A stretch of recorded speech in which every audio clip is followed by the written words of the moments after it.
They say a wall is built for two reasons: to keep the bad people out, or to keep the good people locked in. In the world of the ultra-wealthy, love isn't an emotion. It's a transaction. It's a merger. It is a business deal signed in blood and sealed with a diamond ring. But what happens when the most valuable asset in a billionaire's empire, his only daughter, decides to crash the stock market of her father's legacy? What happens when the princess of the manor falls for the one man who isn't even allowed to step foot on the marble floors? Imagine the scene. It's 2:13 a.m. on a Tuesday. The estate is silent. The security cameras are supposed to be looping a pre-recorded tape. But Chief Desmond, the oil tycoon who never sleeps, notices a light flickering in the servants' quarters.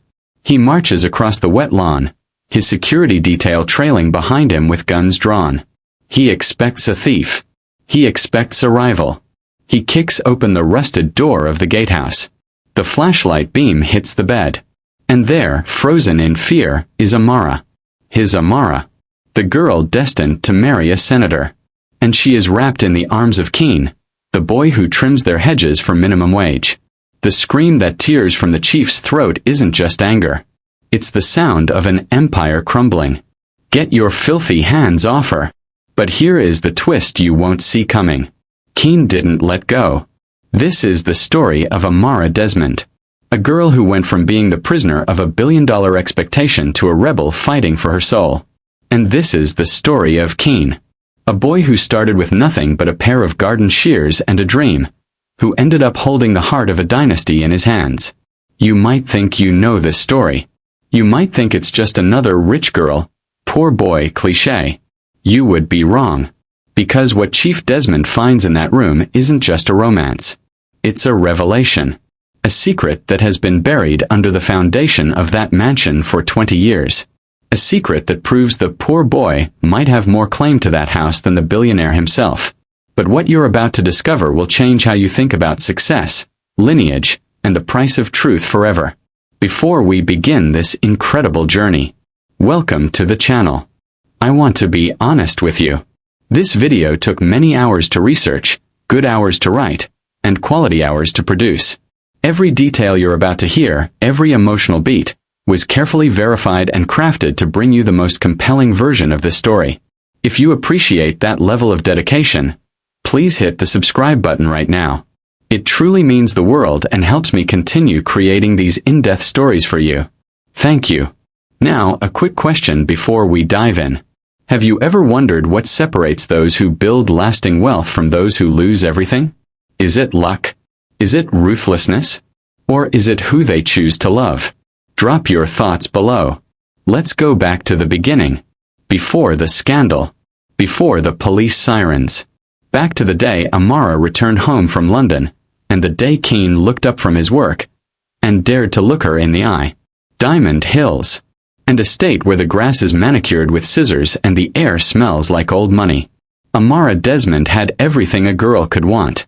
Or so it seemed. At 23, she had a master's degree, a closet full of designer gowns, and a father who treated her like a high-value asset. Chief Desmond didn't see a daughter. He seen a political alliance. He had arranged her marriage to Gateman, the arrogant son of the state governor. A man who looked at women the way one looks at a menu. Amara was drowning in luxury. She was lonely in a house of 20 rooms. Her only escape was the library, the one room her father never entered because he was too busy counting money to read books. One afternoon, seeking silence, she pushed open the heavy oak doors. She expected an empty room. Instead, she found him. Kene. He wasn't supposed to be there. The staff had strict rules. Invisible. Silent. Gone. He was on a ladder, dusting the top shelf. But he wasn't dusting. He was reading. He was reading Wuthering Heights. Amara cleared her throat. "That's my favorite book," she whispered. Kene almost fell off the ladder. He scrambled down, eyes wide, cap in his hands, ready to beg for his job. "I'm sorry, madam. I was just—" "Don't apologize," she said, stepping closer. "Tell me, did you like the ending?" In that moment, the hierarchy of Diamond Hills vanished. There was no billionaire's daughter. There was no gatekeeper's son. Just two lonely souls finding a reflection in the mirror. But as they stood there, smiling over a dusty book, neither of them noticed the shadow in the hallway. The head housekeeper was watching, and she had a direct line to the chief. The clock had started ticking, and the explosion was inevitable. Let me tell you how it all went wrong. Amara Desmond lived in a world where the price of everything was known, but the value of nothing was felt. Her father, Chief Desmond, didn't just own oil rigs in the Delta. He owned people's futures. His mansion in Diamond Hills was a sprawling 12-bedroom fortress, valued at over $8 million. It featured gold-plated faucets, a private cinema, and a garage holding a $450,000 Rolls-Royce Phantom that Amara was never allowed to drive. To the outside world, Amara was the luckiest woman alive. She had graduated from the London School of Economics, her tuition alone costing a staggering £40,000 per year. But to Amara, that degree was just a more expensive set of bars for her cage. Amara, beauty is a depreciating asset, her father would say over breakfasts that cost more than a servant's monthly wage. But power is eternal. You marry Jidenna, and our families will control the energy sector for the next 50 years. Chief Desmond didn't care that Jidenna was a man who spent his weekends blowing $20,000 on champagne in Dubai while treating waitresses like footstools. To the chief, Jidenna was a strategic merger. Amara was simply the signature on the contract. While Amara was suffocating in silk, 300 yards away, at the edge of the property, Kene was breathing in the dust of reality. Kene lived in the gatehouse, a two-room concrete structure provided by the chief. His father, Baba Kene, had stood at that gate for 22 years. He earned roughly $150 a month, a pittance compared to the $5,000 bottles of wine served in the main house. Kene was 24, exactly Amara's age, but his hands told a different story. They were calloused from hauling bags of fertilizer and scrubbing the chief's fleet of cars until they shone like mirrors. Despite the poverty, Kene's mind was a fortress of ambition. He had managed to secure a distance learning scholarship for structural engineering.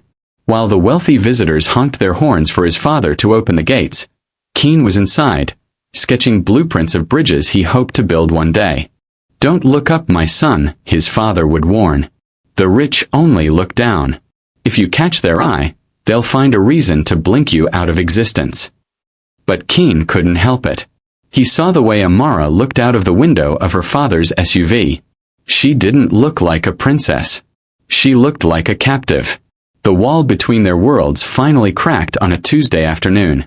It was stiflingly hot, the kind of heat that makes the asphalt shimmer. Amara's Range Rover had a flat tire just inside the main gate. Her driver, a man terrified of the chief's temper, was frantically calling for a mechanic. Amara stepped out of the car, her $2,000 designer heels sinking into the gravel. Kene didn't wait for an order. He dropped his shears, grabbed a heavy-duty jack, and knelt in the dirt. "You shouldn't be out here in this sun, miss," Kene said without looking up. His voice was deep, steady, and lacked the oily flattery Amara was used to. "I'm not made of sugar, I won't melt," Amara replied, surprised by her own sharpness. She watched him work. He was fast, efficient, and despite the sweat soaking his t-shirt, he looked more dignified than any man she had met at her father's charity balls. When he finished, he wiped his hands on a rag and finally looked at her. He didn't bow his head. He didn't look away. "Your tire was worn on the inside," he said calmly. "Your father buys the best cars, but his mechanics are lazy. They think because it's expensive it doesn't need care." Amara felt a jolt of something she hadn't felt in years. Respect. "What's your name?" she asked. "Kene, Mississippi. I'm the gatekeeper's son." "Well, Kene," she whispered, leaning in just enough for him to smell her perfume, a scent that cost more than his father's yearly salary. "It seems you're the only person in this estate who tells the truth." After that day, the library became their sanctuary. It was a vast two-story room filled with leather-bound books that Chief Desmond only kept to impress guests. Kene was tasked with cleaning the high windows and dusting the shelves. Amara began spending hours there, pretending to study her father's business ledgers. The conversations started small. A comment on a book. A question about engineering. Soon they were sharing dreams. I want to build things that last, Kene told her one evening as the sun set, casting long orange shadows across the mahogany floor. Bridges that connect people who are forced to stay apart. Amara looked at him, her heart aching. I just want to go somewhere where no one knows my last name. Somewhere where I'm not a Desmond. Just a person. Their love grew in the curiosity gaps of the chief's busy schedule. Every time the chief left for a board meeting in Abuja, Amara would find an excuse to be near the gatehouse or the gardens. She started bringing him books from the internal collection, rare editions he could never afford. In return, Kene brought her something more valuable, a sense of being seen. But wealth has a way of making people blind. Chief Desmond was so focused on the $500 million merger with Jidenna's family that he failed to notice his daughter's glowing eyes. He failed to notice that the invisible son of his servant was standing a little taller every day. The chief's flaw was his arrogance. He truly believed that a girl like Amara would never stoop to notice someone like Kene. To him, Kene was no different than the lawnmower or the sprinkler system, a tool to be used and ignored. Jidenna, however, was not as blind. On a visit to discuss wedding dates, Jidenna caught Kene holding the car door open for Amara. He saw the split-second linger of their fingers. He saw the blush on Amara's cheeks that he had never been able to produce. Jidenna didn't say anything to the chief. Not yet. He walked over to Kene, tossed a crumpled $100 bill on the ground, and said, "Pick that up, boy, and stay away from things that don't belong to you." Kene didn't pick up the money. He looked Jidenna in the eye and said, "People aren't things, sir." That was the moment the war began. As the weeks passed, the tension in the Desmond mansion became physical. The engagement party was set for the following month. The chief had already spent $200,000 on catering and decorations. The invitations were sent to the most powerful people in the country. Amara was at a breaking point. She was living two lives. By day, she tried on wedding dresses that felt like shrouds. By night, she crept to the edge of the gardens to hold Kene's hand through the darkness. "We can't keep doing this," Kene whispered one night. "Your father will destroy my family. He'll put my father on the street." "Then we leave," Amara said, her voice trembling with a mix of fear and passion. "We leave it all. The money, the house, the cars. I'd rather be poor with you than a queen with Jidenna." Kene looked back at the small, crumbling gatehouse, then up at the towering mansion. He knew the world didn't let people like them just leave. He knew the chief's reach was long and his heart was cold. But he looked at Amara, the woman who was willing to trade $1 billion for his smile, and he made a choice.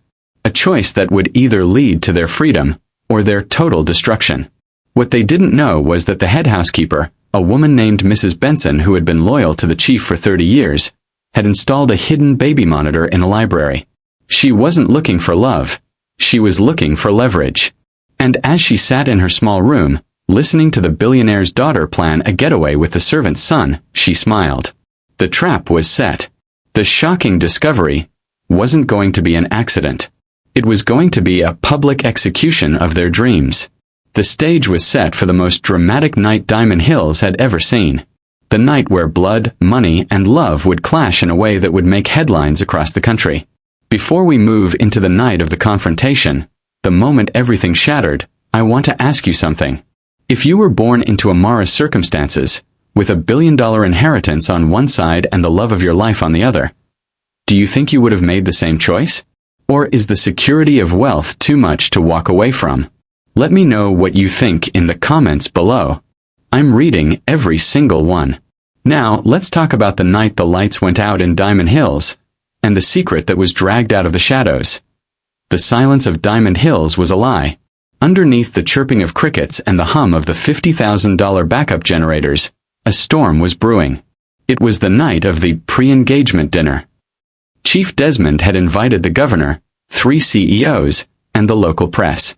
The budget for the flowers alone was $15,000, all imported from the Netherlands. Amara sat at the head of the table, draped in a bespoke lace gown, feeling like a sacrificial lamb. Jidenna leaned over, his breath smelling of expensive cognac. "Smile, Amara. Tomorrow, your name is on the deed of a new villa in Marbella. Just play the part. But Amara couldn't play it anymore. The weight of the diamond on her finger felt like a hot coal. She looked at her father, laughing, clinking glasses, selling her off like a barrel of crude oil. She excused herself, claiming a headache. But she didn't go to her room. She slipped out the back service entrance, barefoot, running through the wet grass toward the one place where she felt human. The gatehouse. She didn't know that Mrs. Benson, the housekeeper, was watching from the balcony, a cell phone already pressed to her ear. "Chief," she whispered. "The bird has flown the nest. She's at the gate." The inciting incident didn't happen with a whisper. It happened with a crash. Inside the gatehouse, Kene was packing a small nylon bag. He and Amara had planned to leave at dawn, to take a bus to the outskirts of the city where his uncle lived. They had $400 between them, less than the price of one of Amara's shoes. When Amara burst in, breathless and crying, Kene held her. "We leave now," she sobbed. "I can't wait until morning." They were so lost in each other, so consumed by the terror and hope of the moment, they didn't hear the footsteps. They didn't hear the 3 black SUVs pulling up silently. The door didn't just open, it flew off its hinges. Floodlights from the security vehicles cut through the darkness, blinding them. Chief Desmond stood in the doorway, his face a mask of purple rage. Behind him stood the security team, their rifles held low but ready. "My daughter," the chief said, his voice a low, vibrating growl.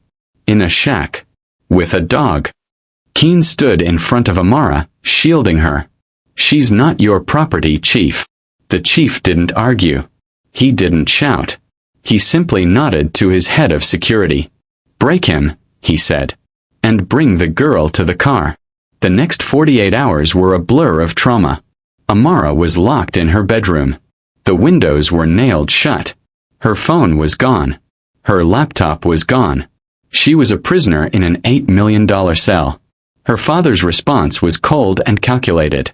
He didn't beat her. He erased her world. "Every person you've ever known will forget you exist if you don't marry Jidenna," he told her through the door. "As for the boy, he's being handled." Kene, meanwhile, was experiencing the true weight of the chief's power. He wasn't just fired. He was arrested on trumped-up charges of grand larceny. The chief claimed Kene had stolen a $50,000 watch. Kene was thrown into a holding cell that smelled of sweat and despair. His father, Baba Kene, was evicted from the gatehouse that same night. The old man, who had given 22 years of his life to the Desmond family, was tossed onto the street with nothing but a plastic bag of clothes. This is where most stories end in tragedy. But this is where Kene and Amara's character began to harden like tempered steel. In jail, Kene realized that his education was his only weapon. He didn't fight the other inmates. He started writing letters. He used his one phone call not to cry to Amara, but to call a pro bono lawyer he had met during his scholarship seminars. "I have the blueprints for the Desmond oil terminals," Kene whispered into the phone. "I know they're built on land that doesn't belong to them. Help me, and I'll give you the case of the century." On the outside, Amara stopped crying. She started acting. She realized that if she was a transaction, she needed to control the terms. She began to eat. She spoke to her father again. She pretended to submit. "I'll marry him," she told the chief. "But I want to plan the wedding myself. I want the world to see how much you love me." The chief, blinded by his own ego, believed her. He gave her back her credit cards. He gave her back her freedom of movement. Under guard, of course. But Amara wasn't buying flowers. She was using her father's own money to hire a private investigator to find Kene's father. She was using her wedding planning meetings to funnel money to Kene's legal defense. In the world of the ultra-rich, loyalty is expensive, but betrayal is often free. Amara found an unexpected ally in the chef, a man named Marcus who had watched her grow up. Marcus hated Jidenna. He had seen the way Jidenna treated the staff. "The boy is in the central prison," Marcus whispered as he served her lunch.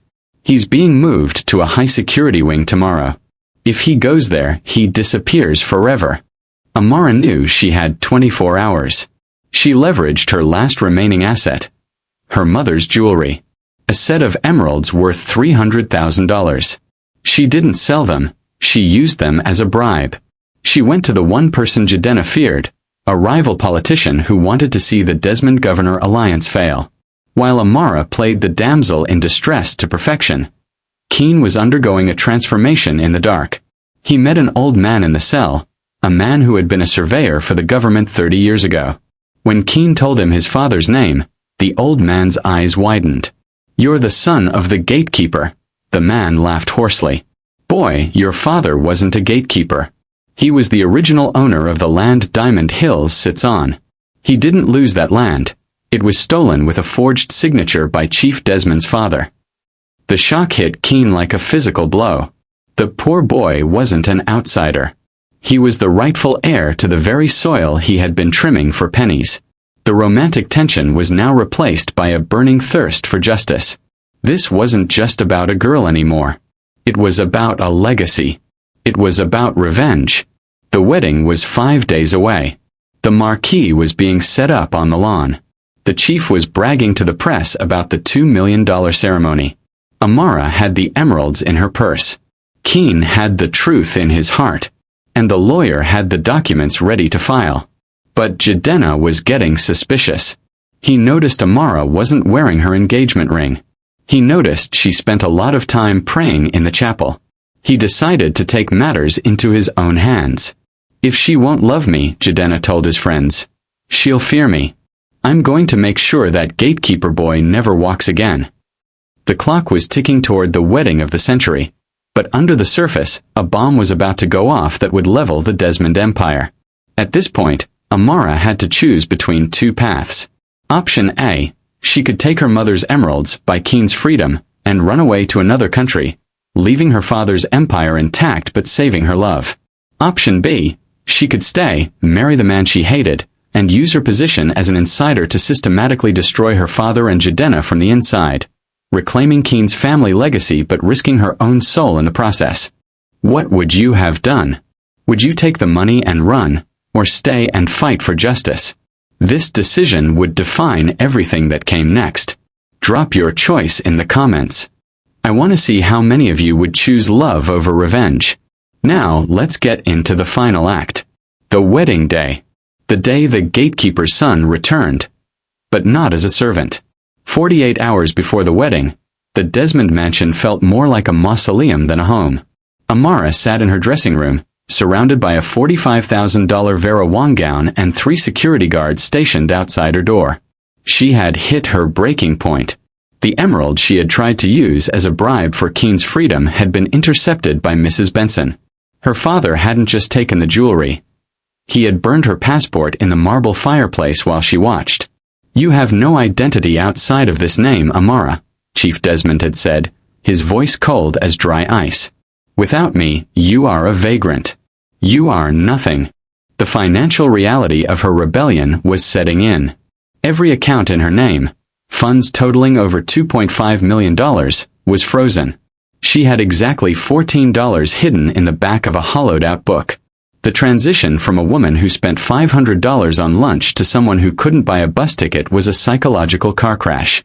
Meanwhile, in the overcrowded holding cell of the central prison, Kene was facing a different kind of darkness. Jidenna had made good on his promise. 2 inmates had been paid $1,000 each to send a message. Kene lay on the cold concrete floor, his ribs cracked and his spirit flickering like a dying candle. He had lost his job, his home, and his father was missing somewhere in the city slums. This was the moment where the poor boy usually gives up. The moment where the weight of a billionaire's boots simply becomes too heavy to push back. But Kene didn't break. In the silence of the infirmary, he met an unexpected source of hope, a night nurse named Sarah. Sarah had worked for the Desmond family years ago and had been fired without her pension when she got sick. She recognized Kene's name from the estate records. "They think they own the world because they own the banks," she whispered as she bandaged his side. "But they don't own the truth." She risked everything to smuggle a burner phone to him. Kene didn't call Amara. He knew her line was tapped. Instead, he called the one person Chief Desmond feared, an investigative journalist who specialized in land-grabbing scandals. I have the original title deed number for Diamond Hills, Kene rasped into the phone. My father hid it in the floorboards of the gatehouse before they threw him out. If you find it, you don't just get a story. You get a revolution. This was Kene's resilience moment. He wasn't just a victim anymore. He was a strategist. He spent the next 3 days juggling his physical pain with a newfound purpose, coaching the journalist on where to look and how to bypass the chief's paid-off police officers. Back at the mansion, Amara was playing a dangerous game of her own. She stopped fighting. She became the perfect, submissive daughter. She even let Jidenna take her out to dinner to show her off to his friends. It was a public humiliation. Jidenna mocked her in front of the city's elite, laughing about how he had tamed the wild Desmond heiress. He even joked about Kene's arrest, calling him a pet that got too close to the dinner table. Amara smiled. She laughed at his jokes. But under the table, she was memorizing the passcode to Jidenna's digital vault. She noticed he used his father's birth date, a common mistake for men who think they are invincible. When they returned, she used a secondary laptop she had stolen from the wedding planner's office. With trembling fingers, she logged into Jidenna's private accounts. What she found was a goldmine of legal disasters. Offshore accounts used for money laundering, totaling over $120 million. She wasn't just looking for an escape anymore. She was looking for total demolition. At this point, Kene was fighting for his life in prison, and Amara was digging up evidence that could send her own father to jail for 20 years. Do you think Amara should have just taken a smaller bribe and run away when she had the chance? Or was this path of total destruction the only way forward? Share your perspective below. As the wedding of the century drew closer, the two worlds began to converge. Chief Desmond was at the peak of his power. He had just signed a deal to acquire 3 more oil blocks, a move that would increase his net worth by an estimated $200 million. He felt untouchable. He stood on his balcony, looking down at the white wedding marquee being erected on the lawn, the very spot where Kene used to trim the grass. He saw the gatehouse being demolished to make room for extra guest parking. He thought he was erasing the past. He didn't realize he was excavating the evidence of his own crimes. In the city, the journalist had found the floorboards. Underneath the rotting wood of the gatehouse, wrapped in plastic, was a document from 1996. It wasn't just a deed. It was a confession. It proved that Chief Desmond's father had murdered Kene's grandfather to seize the land that now held the mansion. The seeds of redemption were planted in the very soil the chief tried to pave over. The night before the wedding, the emotional breaking point arrived. Amara managed to get a message through to Sarah the nurse. She learned about Kene's injuries. She learned he was coughing blood. For a moment, her resolve shattered. She looked at the $2 million diamond on her finger and felt like a murderer. Is it worth it? She whispered to herself. If I destroy them and he's not there to see it, is it worth it? She almost called her father to beg for mercy. She almost offered to marry Jidenna without a fight if he would just let Kene live. But then she remembered Kene's words in the library. Bridges connect people who are forced to stay apart. She realized she wasn't just fighting for a boyfriend. She was fighting for the truth. She wiped her tears, closed the laptop, and prepared for the walk down the aisle. We're at the midpoint of this incredible story, and the stakes couldn't be higher. 1 girl against an empire, and 1 boy against a prison system. If you're still here, I genuinely appreciate you. What's kept you engaged so far? Is it the romance, the revenge, or the hope that the little guy finally wins? Let me know in the comments. The wedding march is about to play. But it's not a celebration they're walking into. It's an ambush. The transformation didn't start in a boardroom or at a high society gala. It started in the silence of a locked bedroom and the grit of a hospital ward. For 3 weeks, Amara had played the role of the broken bird. She wore the clothes her father chose. She attended the fittings for a $10,000 silk veil. She even sat through dinners with Jidenna, letting him brag about the $50 million real estate portfolio they would share, knowing full well he intended to keep her on a strict allowance. But behind her vacant eyes, a digital war was being waged. Every night, while the mansion slept, Amara was awake. She wasn't crying anymore. She was typing. Using the encrypted satellite phone smuggled to her by the chef, she had successfully bypassed Jidenna's firewall. What she found was a labyrinth of shell companies. Over 42 offshore entities, linked to a massive bribery scandal involving the very oil blocks her father had just acquired. The momentum shifted the moment she hit send on an anonymous file to the Federal Tax Authority. She wasn't just a daughter anymore. She was a whistleblower with a billion-dollar target. While Amara dismantled the empire from the inside, Kene was undergoing a physical and legal resurrection. His lawyer, funded by the secret sale of Amara's rare book collection, filed a writ of habeas corpus.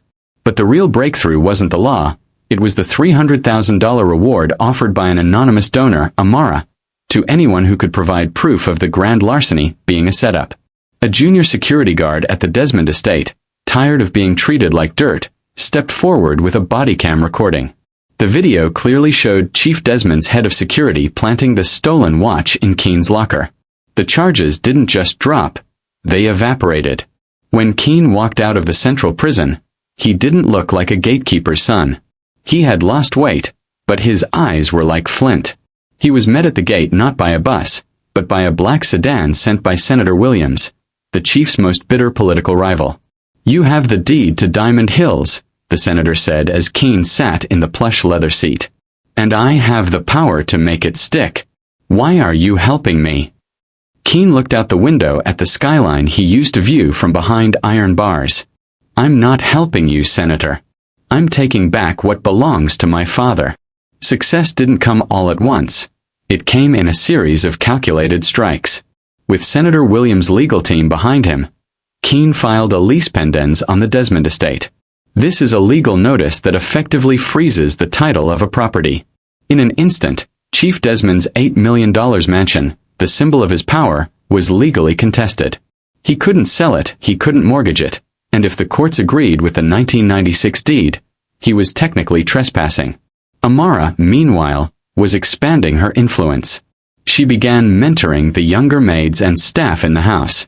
She wasn't just being kind, she was building an intelligence network. She discovered that Jidenna was planning to flee the country with $20 million in cash immediately after the wedding ceremony, leaving her father to face the tax audit alone. Jidenna wasn't marrying her for love. He was using the Desmond name as a shield to clean his final batch of dirty money before disappearing to the Cayman Islands.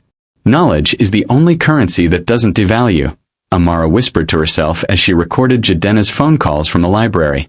She was no longer the girl who wanted to run away. She was the woman who was going to stay and watch the house burn. Transformation requires a tribe. Amara and Kene were finally able to meet in person, disguised and tucked away in a small, nondescript cafe in the city's business district. The romantic tension was still there, thick and electric, but it was tempered by a shared mission. "You look different," Amara said, her hand trembling as she reached for his. "I learned how to fight without using my fists," Kene replied. He laid out the strategy. The senator would provide the media coverage. The journalist would release the land grab story. Amara would provide the digital keys to the chief's secret bank accounts. "It will destroy your father's life, Amara," Kene warned. "Are you sure?" Amara didn't hesitate. "My father destroyed my mother's spirit and sold my future for a signature. He didn't build an empire, Kene. He built a graveyard. It's time to exhume the truth."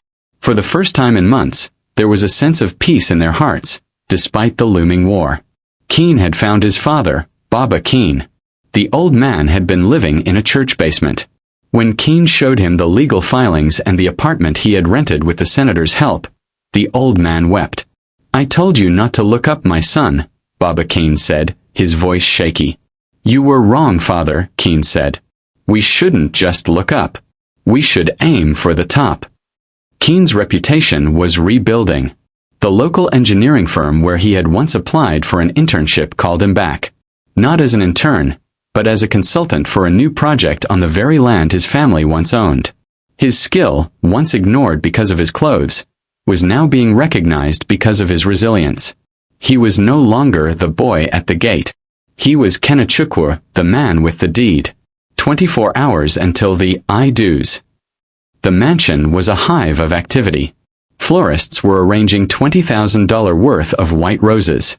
The catering staff was prepping lobster and caviar for 500 VIP guests.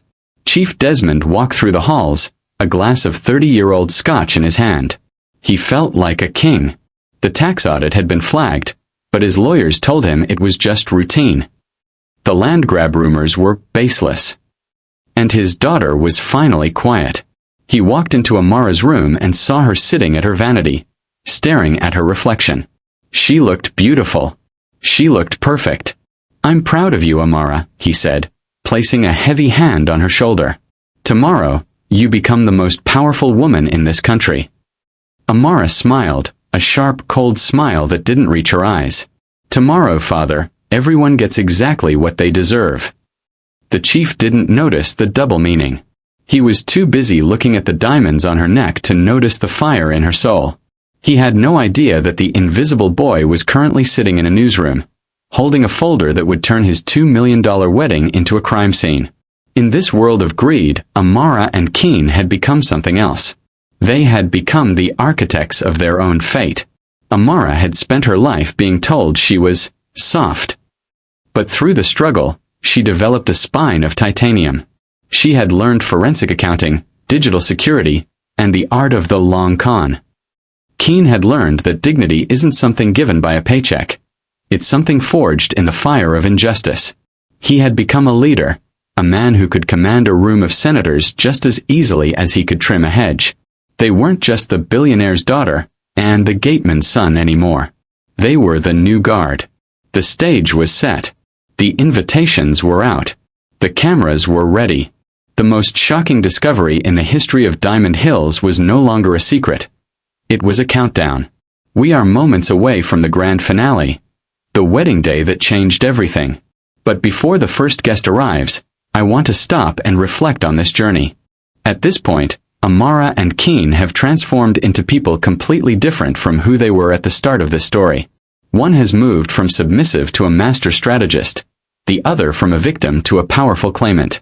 Do you think people can truly change like this under pressure? Or does our core nature, the person we were at our lowest, stay the same regardless of how much power we gain? This is important for what comes next, because the final confrontation will test exactly who these two have become. Drop your thoughts on true change in the comments. Does the money change you, or does the struggle? Now, let's get to the wedding. The music is starting. The guests are seated.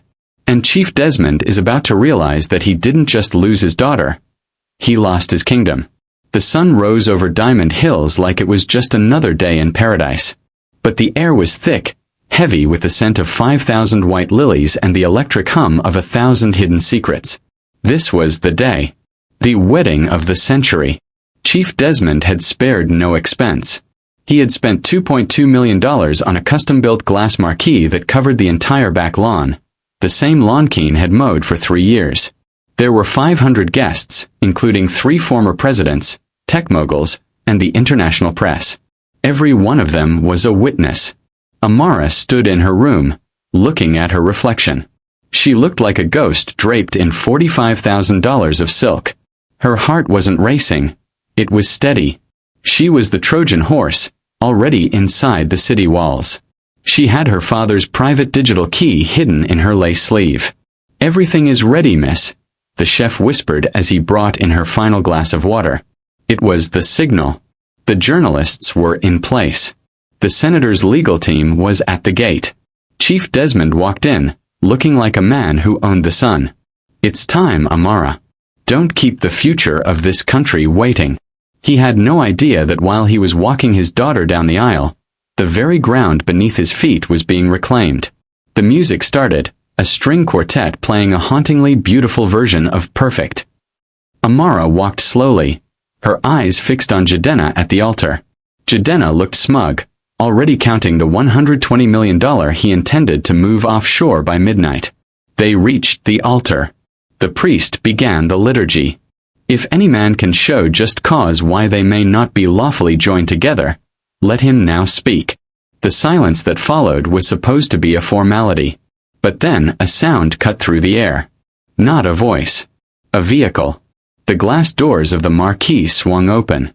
A man stepped in. He wasn't wearing a gateman's uniform. He was wearing a charcoal gray Italian suit that fit him like armor. His head was high. His gait was certain. It was Kene. The crowd gasped.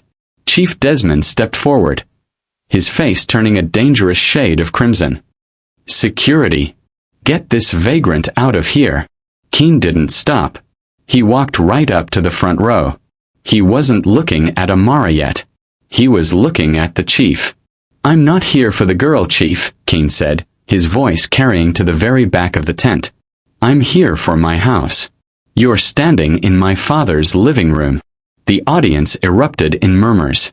Jidenna laughed, a high, nervous sound. You're delusional, boy. You're a thief who just got out of a cell. I was a prisoner of your lies, Kene replied. He held up a single yellow document. This is the 1996 title deed for this land. It was never sold to the Desmonds. It was stolen.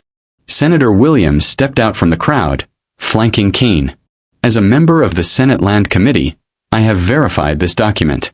Chief Desmond, you are being served with an immediate eviction and a freeze on all assets tied to this estate. But the real blow didn't come from Kene. It came from the bride. Amara stepped forward, pulling off her veil. She didn't look at Kene with longing. She looked at her father with pity. It's over, father, she said. Amara, get back in line, the chief bellowed.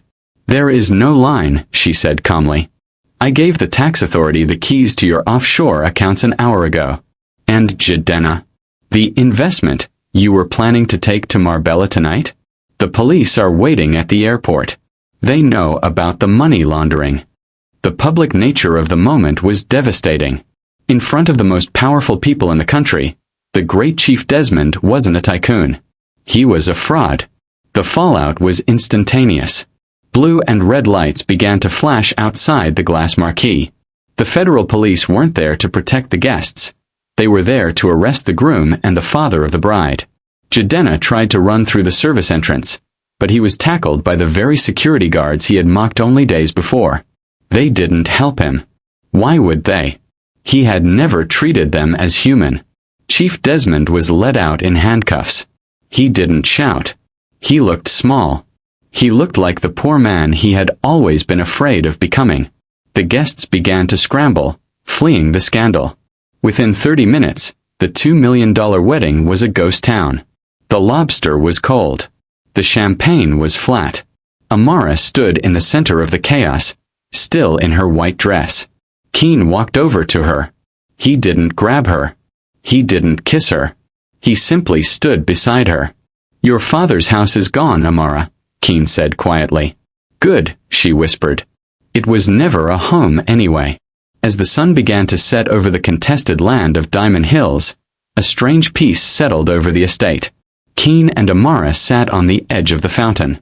For the first time there were no cameras, no security, no billionaire father watching from the balcony. Amara looked at her hands. She had stripped off the diamond ring and left it on the altar. I thought I wanted revenge, she said. I thought I wanted to see him lose everything. And? Kene asked. And I realized that seeing him lose wasn't what made me happy, she said, looking at Kene. Seeing you stand up was. Kene realized something too. His journey wasn't about the land. It wasn't about the money. It was about the fact that he no longer had to look down. He had built a bridge, just like he said he would. Not out of steel, but out of truth. Revenge wasn't necessary because success had already done the work. Kene was no longer the gatekeeper's son. He was the man who had reclaimed his legacy. Amara was no longer the billionaire's daughter. She was the architect of her own freedom. They stood up together. They didn't head toward the mansion. They headed toward the gate. This time they weren't sneaking out. They were walking out into a world that finally knew their names. The ivory tower had fallen. And from the rubble, something real was finally starting to grow. The confrontation is over. The secrets are out, and the empire has crumbled. Do you feel satisfied with how this played out? Did the chief get what he deserved, or would you have wanted Amara to show him mercy? And what about Kene? Was reclaiming the land enough, or should he have taken more? There's no wrong answer here. Everyone views justice differently. Share your thoughts below. I'm curious to see if you would have stayed for the fight or just taken the money and disappeared. But wait. The story isn't quite over. Because there is one final piece of the puzzle.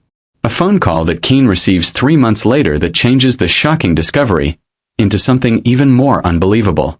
The dust didn't just settle after the wedding. It choked the very life out of the Desmond name. Within 48 hours of the confrontation, the Diamond Hill scandal was the lead story on every major news network from Lagos to London. The images of Chief Desmond being led away in handcuffs, still wearing his $5,000 silk tuxedo, became a meme for the death of the old guard. The immediate consequences were brutal. Because the land deed was proven to be fraudulent, every contract signed under the Desmond name for the last 20 years was called into question. The oil blocks, seized by the state, the luxury car fleet, auctioned off to pay for back taxes. The mansion itself, the crown jewel, was padlocked by the sheriff's department. Chief Desmond went from a man who owned the skyline to a man who owned a 6-by-9-foot cell in a high-security wing. His friends, the senators and CEOs who clinked glasses with him just days before, vanished. In the world of the ultra-rich, loyalty is a luxury no one can afford when the ship is sinking. Jidenna's fate was even more pathetic. His father, the senator, issued a public statement disowning him before Jidenna's plane even landed in the country where he was extradited. He was charged with money laundering and conspiracy, facing a minimum of 15 years. He went from spending $20,000 on a weekend to fighting for a clean blanket. The man who called Kene a pet was now the one behind bars, realizing too late that his only value had been his father's name, a name that had now been scrubbed from his life. It was a total loss of status. No more private jets. No more Marbella villas. Just the cold reality of his own choices. But while the old empire burned, a new one was being built on the ashes. Kene didn't just take the land and sell it. He used the $2 million settlement he won from the wrongful imprisonment lawsuit to start gatehouse engineering. He didn't build high-walled fortresses. He specialized in sustainable, low-cost housing for the very people the Desmonds had displaced. Recognition came fast. Within a year, Kene was named Entrepreneur of the Year by the same business magazines that used to worship Chief Desmond. He wasn't the gateman's son anymore. He was the man who had redefined what it meant to be a developer in the city. He built a new home for his father, Baba Kene, on a corner of the Diamond Hills estate. It wasn't a mansion. It was a modest, light-filled house with a garden that Kene tended himself on Sunday mornings. Amara's rise was even more unexpected. She refused to take a single cent from the remains of her father's estate. She didn't want the Desmond money. She wanted a Desmond legacy of her own. She started a boutique forensic accounting firm called the Truth Bureau. Because she had been the one to take down 2 of the most powerful men in the country, she became the go-to person for whistleblowers and victims of corporate greed. She became a symbol of integrity. She moved into a stylish 2-bedroom apartment in the city, far away from the marble mausoleums of her youth. For the first time, she drove her own car, bought her own groceries, and paid her own bills. The woman who once needed a security detail to go to the mall was now the woman who walked the city streets with no fear. The community didn't see her as a disgraced heiress. They saw her as a hero. They called her the giant killer. Looking back, the transformation felt like a lifetime had passed in a single year. Hardship didn't change who I was, Amara told a packed hall during a commencement speech at her old university. It revealed who I was. My father's cruelty was the greatest gift he ever gave me, because it forced me to find the strength I didn't know I had. Kene felt the same. He realized that if his life had been easy, if he had just been a rich man's son, he never would have developed the hunger to build something that mattered. The calluses on his hands from his days as a gatekeeper weren't scars. They were the foundation of his success. They learned that wealth isn't what you have in the bank. It's what you have in your soul when the bank is empty. They felt a profound sense of gratitude for the very struggle that had once threatened to break them. While they didn't have children yet, the children's perspective was reflected in the eyes of the youth they now mentored. Kene started a scholarship fund for the children of domestic workers in Diamond Hills. Every year, he would sit with these kids and tell them the story of the gatehouse. He taught them that their current circumstances were just the starting line, not the finish. Baba Kene, the original victim of the Desmond greed, looked at his son with a wisdom that transcended his years of suffering. "You didn't just get the land back, Kene," the old man said as they sat on their new porch. "You got our name back. That's the only thing the rich can't steal unless you let them." The pride in his father's eyes was more valuable to Kene than all the oil blocks in the world. If you walk through Diamond Hills today, you'll see a change. The Desmond Mansion is now a community library and vocational center, donated by the state after the seizure. The gold faucets were sold to pay for computers. The garage that once held a Rolls-Royce now holds a fleet of mobile health clinics. Chief Desmond is still in prison. He spends his days in the laundry room. He is a man who once controlled the energy of a nation, now controlling the cycles of a washing machine. He has no visitors. Jidenna is in a federal facility. He spends his time writing letters to his father that never get answered. And Kene and Amara? They are often seen walking the grounds of the old estate. They aren't mistresses and servants. They aren't Billionaire's and Gateman's son. They are partners. They are currently working on a joint project to build a school on the site of the old gatehouse. A school where the first lesson taught is that the truth, no matter how deep you bury it, always finds its way to the light. Their life is well built. It is stable. It is real. Looking at where everyone ended up, the rise of the humble and the total collapse of the arrogant, it makes you wonder about the mechanics of the universe. Thank you for staying with me through this incredible story. If you haven't already, hit that subscribe button to join our community of storytellers. We have so many more journeys to take together. Remember, the gates might be closed today, but the key is already in your hands. See you in the next story. I am the story keeper.